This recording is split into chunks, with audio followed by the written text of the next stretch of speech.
The very first and most crucial step is to connect your channel, which is precisely what we strongly recommend you for the easiest automation. And the usual classic one, which we currently have working, is manual setup with stream link and key. It always works for us. This choice is not mandatory, meaning everyone can choose the one that's convenient for them at the moment. The difference is in a certain level of automation and remote management. If we're talking about manual input, then here, as usual, we specify the name of the stream ID, and the stream RTMP. And subsequently, they are provided with the convenient option to choose either the primary streaming link or the alternative backup link, ensuring continuous service.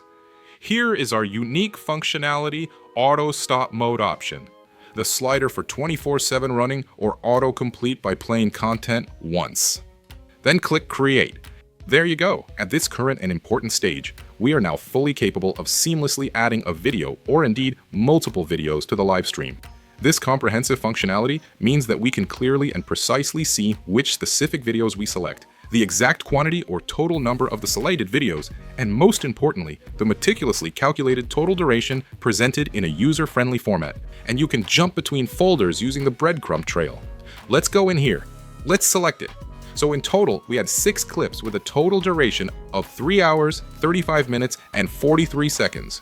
If you want to change the existing order, you can simply click right here to refresh the entire comprehensive history of all previously selected clips. It then reliably stays in place. And subsequently, you can easily navigate to the specifically needed folder where the new desired clip is located, and then add it directly from that particular location. We have one invalid one. So it turns out we need to delete it. We don't see any red warnings here. The save button now becomes active. We can save. We see that we have saved successfully, and that's it. So now on this stream, we have that playlist. Now the stream appears here in the menu, and that's it.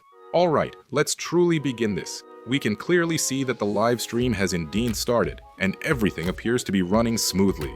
All right, we can see the quality. It's okay. Everything's fine. Analytics, everything is working. Great. Now authorization through the channel. What do we have here? Here, it explicitly states that you are successfully adding your designated channel. There you go. And this moment when we are basically linking the authorized channel directly to our YouTube account, to our Gyre.pro account. All right then, let's proceed to add the new channel. I can choose a channel, and I can add another channel as well. We'll take our first channel. Here it's repeated. This is the channel's avatar, the name. We specify the name as it should appear on YouTube. That is, this is already YouTube. Title, let's proceed to write the content for our YouTube channel. Description. Tags. For example, you could enter a new professional entry, or perhaps take an existing list of items. Here we have them copied. We move on, and here we can easily paste them accordingly.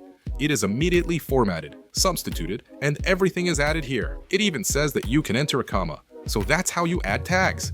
This particular situation isn't our own project. Instead, these are the established rules and guidelines set forth by YouTube itself. And consequently, here absolutely everything is meticulously filtered and processed in this very specific and comprehensive manner. And this button clears all the tags for us. Here, I'll add it.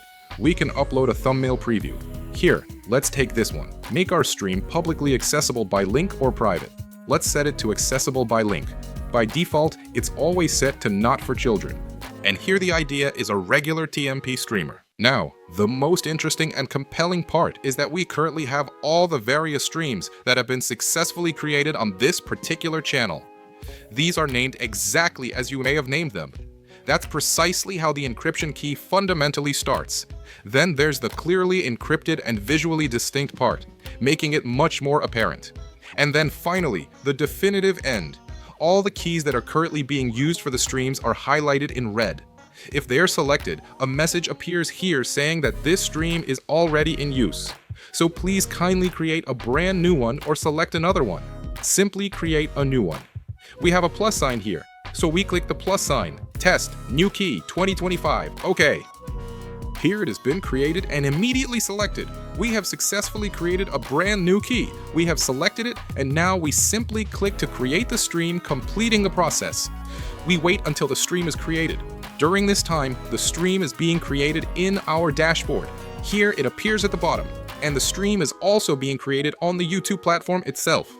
We successfully save, and right here we can simply click to initiate the live stream. The stream is live.